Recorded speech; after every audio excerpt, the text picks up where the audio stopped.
അമൃത് Veni hair elixir presents daily news പ്രഭാത വാർത്തകൾ powered by Pulimoottil silks KSFE.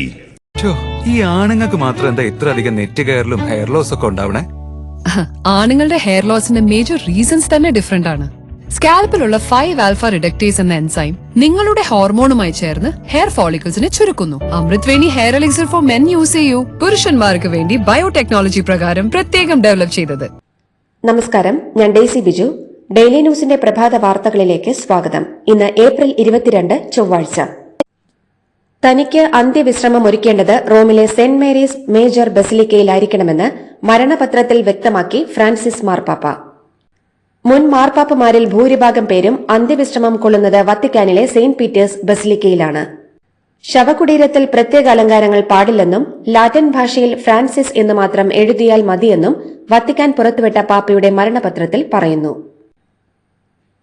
ആഗോള കത്തോലിക്ക സഭയുടെ പരമാധ്യക്ഷൻ ഫ്രാൻസിസ് മാർപ്പാപ്പയുടെ വിയോഗത്തിൽ അഗാധ ദുഃഖം രേഖപ്പെടുത്തി പ്രധാനമന്ത്രി നരേന്ദ്രമോദി. ആഗോള കത്തോലിക്ക സഭയുടെ വേദനയിൽ പങ്കുചേരുന്നുവെന്നും അദ്ദേഹവുമായുള്ള കൂടിക്കാഴ്ച വലിയ പ്രചോദനമായിരുന്നുവെന്നും ആത്മാവിന് നിത്യശാന്തി ലഭിക്കട്ടെയെന്നും പ്രധാനമന്ത്രി നരേന്ദ്രമോദി അനുശോചന സന്ദേശത്തിൽ കുറിച്ചു. ഫ്രാൻസിസ് മാർപ്പാപ്പയ്ക്കൊപ്പമുള്ള ചിത്രങ്ങളും മോദി എക്സിൽ പങ്കുവച്ചിട്ടുണ്ട്.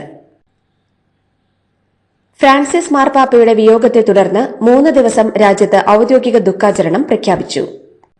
ഇന്നും നാളെയും സംസ്കാരം നടക്കുന്ന ദിവസവും ദേശീയ പതാക പകുതി താഴ്ത്തിക്കെട്ടാനും സർക്കാർ ആഘോഷങ്ങൾ ഒഴിവാക്കാനുമാണ് കേന്ദ്ര സർക്കാർ തീരുമാനിച്ചത്. മനുഷ്യസ്നേഹത്തിന്റെയും ലോകസമാധാനത്തിന്റെയും മഹത്തായ സന്ദേശം പ്രചരിപ്പിക്കുന്നതിനായി വ്യക്തിജീവിതവും വൈദിക ജീവിതവും ഒരുപോലെ സമർപ്പിച്ച മാതൃകാ വ്യക്തിത്വത്തിന് ഉടമയായിരുന്നു ഫ്രാൻസിസ് മാർപ്പാപ്പയെന്ന് മുഖ്യമന്ത്രി പിണറായി വിജയൻ. അടിച്ചമർത്തലിനും ചൂഷണത്തിനും വിധേയമാകുന്ന മുഴുവൻ മനുഷ്യവിഭാഗങ്ങളോടും ഐക്യദാർഢ്യം പുലർത്തിയ മനസ്സായിരുന്നു അദ്ദേഹത്തിന്റേതെന്നും അനുശോചന സന്ദേശത്തിൽ അദ്ദേഹം രേഖപ്പെടുത്തി. ക്രൈസ്തവ വിശ്വാസികളുടെ ഹൃദയത്തിൽ വലിയ ദുഃഖം ഉളവാക്കിക്കൊണ്ടാണ് ഫ്രാൻസിസ് മാർപ്പാപ്പ യാത്ര പറയുന്നതെന്ന് ഓർത്തഡോക്സ് സഭാധ്യക്ഷൻ ബസേലിയോസ് മാർത്തോമ മാത്യൂസ് തൃതീയൻ. ക്രൈസ്തവ സഭകളുടെ കൈവഴികളിലെ തേജസാർന്ന നേതൃമുഖങ്ങളിലൊന്നാണ് മാർപ്പാപ്പയുടെ വിടവാങ്ങലോടെ അസ്തമിക്കുന്നതെന്നും പക്ഷേ അദ്ദേഹത്തിന്റെ ദർശനങ്ങളുടെ വെളിച്ചം ലോകമെങ്ങും ബാക്കിയാകുക തന്നെ ചെയ്യുമെന്നും അദ്ദേഹം പറഞ്ഞു. യഥാർത്ഥ ക്രിസ്തു ശിഷ്യനായിരുന്നു ഫ്രാൻസിസ് മാർപ്പാപ്പയെന്ന് താമരശ്ശേരി ബിഷപ്പ് റെമീജിയോസ് ഇഞ്ചനാനിയിൽ. അദ്ദേഹത്തിന്റെ ജീവിതം തന്നെ സന്ദേശമാണ്. ലോകത്ത് യുദ്ധധ്വനി മുഴങ്ങിയപ്പോൾ അതിർത്തികൾ തുറന്നിടുവെന്ന് ആഹ്വാനം ചെയ്ത മാർപ്പാപ്പ മാനവസ്നേഹത്തിന്റെ വലിയ സന്ദേശം നൽകി. സമൂഹത്തിൽ പാർശ്വവൽക്കരിക്കപ്പെട്ട വിഭാഗങ്ങൾക്ക് വേണ്ടി നിലകൊണ്ട വ്യക്തിയായിരുന്നു അദ്ദേഹമെന്നും താമരശ്ശേരി ബിഷപ്പ് അനുസ്മരിച്ചു. ഫ്രാൻസിസ് മാർപ്പാപ്പ ലാളിത്യത്തിന്റെയും കാരുണ്യത്തിന്റെയും വലിയ ഇടയനെന്ന് മലങ്കര മാർത്തോമ സുറിയാനി സഭയുടെ പരമാധ്യക്ഷൻ ഡോക്ടർ തിയഡോഷ്യസ് മാർത്തോമ മെത്രാപ്പൊലിത്ത അനുശോചനക്കുറിപ്പിൽ പറഞ്ഞു.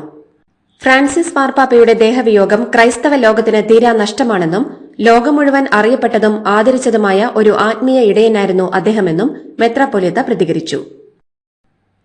സമാധാനത്തിന്റെ പ്രവാചകനും മനുഷ്യസ്നേഹത്തിന്റെ പ്രതീകവുമായിരുന്നു ഫ്രാൻസിസ് മാർപ്പാപ്പയെന്ന് പ്രതിപക്ഷ നേതാവ് വി ഡി സതീശൻ. ആഗോള കത്തോലിക്ക സഭയുടെ 266ാമത് മാർപ്പാപ്പ ജനതയെ ഹൃദയത്തോടെ ചേർത്തും സ്നേഹം ചൊരിഞ്ഞും ജീവിച്ച മഹാ ഇടയനായിരുന്നുവെന്ന് സതീശൻ അനുസ്മരിച്ചു. ഫ്രാൻസിസ് പാപ്പയുടെ വിയോഗത്തിൽ അനുശോചനം രേഖപ്പെടുത്തി BJP സംസ്ഥാന അധ്യക്ഷൻ രാജീവ് ചന്ദ്രശേഖർ. പരിശുദ്ധ ഫ്രാൻസിസ് മാർപ്പാപ്പ ഇനിയില്ലെന്നും ഇത് മാനവരാശിക്ക് നികത്താനാകാത്ത നഷ്ടമാണെന്നും രാജീവ് ചന്ദ്രശേഖർ അനുശോചന സന്ദേശത്തിൽ പറഞ്ഞു. ലോകത്തിന് കുലീനനായ ഒരു ആത്മാവിനെയാണ് നഷ്ടപ്പെട്ടതെന്ന് നടൻ മമ്മൂട്ടി. സോഷ്യൽ മീഡിയയിലൂടെയാണ് മമ്മൂട്ടി ഫ്രാൻസിസ് മാർപ്പാപ്പയെ അനുസ്മരിച്ചത്. ക്രൈസ്തവ വിശ്വാസത്തിന്റെ ഏറ്റവും മനോഹരമായ മാതൃക നൽകിക്കൊണ്ടാണ് ഫ്രാൻസിസ് മാർപ്പാപ്പ കടന്നു പോകുന്നതെന്ന് ചങ്ങനാശ്ശേരി ആർച്ച് ബിഷപ്പ് തോമസ് തറയിൽ. അദ്ദേഹത്തിന്റെ വേർപാടിൽ വേദനിക്കുന്നുവെന്നും അദ്ദേഹത്തിനായി പ്രാർത്ഥിക്കുന്നുവെന്നും ഫ്രാൻസിസ് മാർപ്പാപ്പയെ അനുസ്മരിച്ച് ചങ്ങനാശ്ശേരി ആർച്ച് ബിഷപ്പ് പറഞ്ഞു.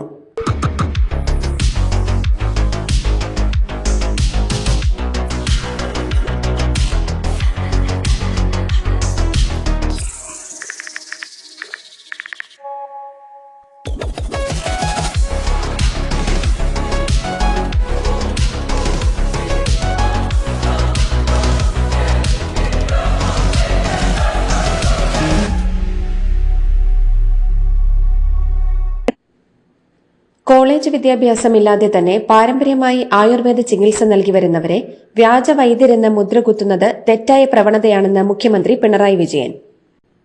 രണ്ടാം പിണറായി വിജയൻ സർക്കാരിന്റെ 4ാം വാർഷികാഘോഷവുമായി ബന്ധപ്പെട്ട് പടന്നക്കാട് ബേക്കൽ ക്ലബ്ബിൽ നടന്ന യോഗത്തിൽ ജില്ലയിലെ പ്രമുഖരുമായി സംവദിക്കുകയായിരുന്നു മുഖ്യമന്ത്രി. നടൻ ഷൈൻ ടോം ചാക്കോയ്ക്കെതിരായ പരാതിയിൽ സൂത്രവാക്യം സിനിമയുടെ ICCക്ക് മൊഴി നൽകി നടി വിൻസി അലൂഷ്യസ്. നടനെതിരെ നിയമ നടപടിക്കില്ലെന്ന നിലപാട് വിൻസി ആവർത്തിച്ചു. മൊഴിയുടെ വിശദാംശങ്ങൾ പുറത്തു പറയാനാകില്ലെന്നും നടി മാധ്യമങ്ങളോട് പ്രതികരിച്ചു. പരാതിയിലെ വിവരങ്ങൾ പുറത്തുവന്നതിൽ അതൃപ്തിയുണ്ടെന്നും താനും ഷൈനും ഒരുമിച്ചും ഒറ്റയ്ക്കും മൊഴി നൽകിയെന്നും വിൻസി മാധ്യമങ്ങളോട് പ്രതികരിച്ചു. ഇന്റേണൽ കമ്മിറ്റിയുടെയും ഫിലിം ചേംബറിന്റെയും നടപടികളിൽ തൃപ്തിയുണ്ടെന്നും വിൻസി മാധ്യമങ്ങളോട് പറഞ്ഞു. ഷൈൻ ടോം ചാക്കോ ഉൾപ്പെടെയുള്ള സിനിമാ നടന്മാരെ അറിയാമെങ്കിലും ലഹരി ഇടപാടുകൾ നടത്തിയിട്ടില്ലെന്ന് ആലപ്പുഴയിലെ ഹൈബ്രിഡ് കഞ്ചാവ് കേസിലെ പ്രതി തസ്ലിമ. പ്രതികളെ കോടതിയിൽ എത്തിച്ചപ്പോഴായിരുന്നു പ്രതികരണം.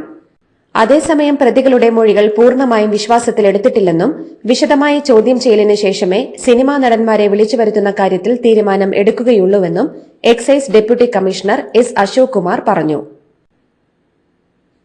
വൻകിട കമ്പനികൾ GSTക്ക് പുറമെ VST അഥവാ വീണ സർവീസ് ടാക്സും അടയ്ക്കേണ്ട ഗതികേടിലാണെന്ന് BJP സംസ്ഥാന വൈസ് പ്രസിഡന്റ് ശോഭ സുരേന്ദ്രൻ.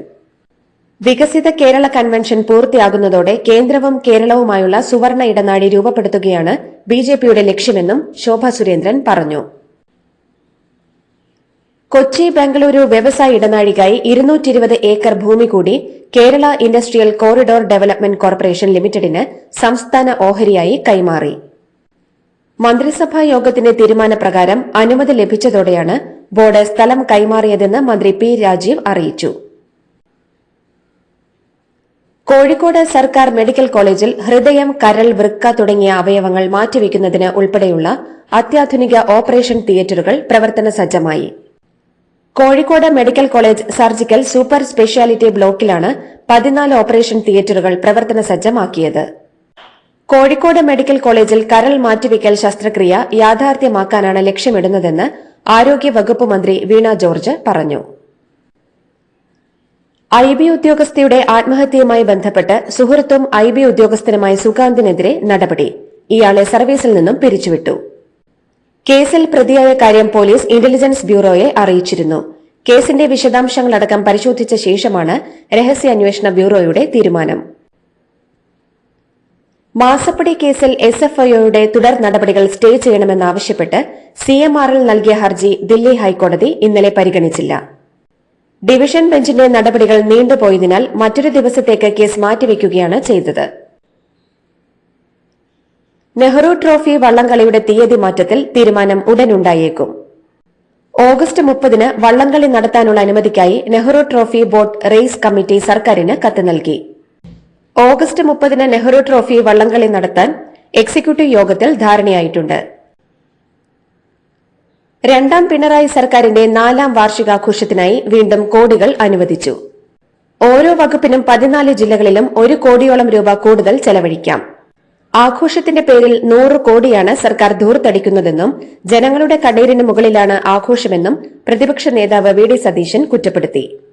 എന്നാൽ സർക്കാരിന്റെ വികസന നേട്ടങ്ങൾ ജനങ്ങളെ അറിയിക്കുന്നത് ആഡംബരമല്ലെന്നാണ് ധനമന്ത്രിയുടെ വിശദീകരണം.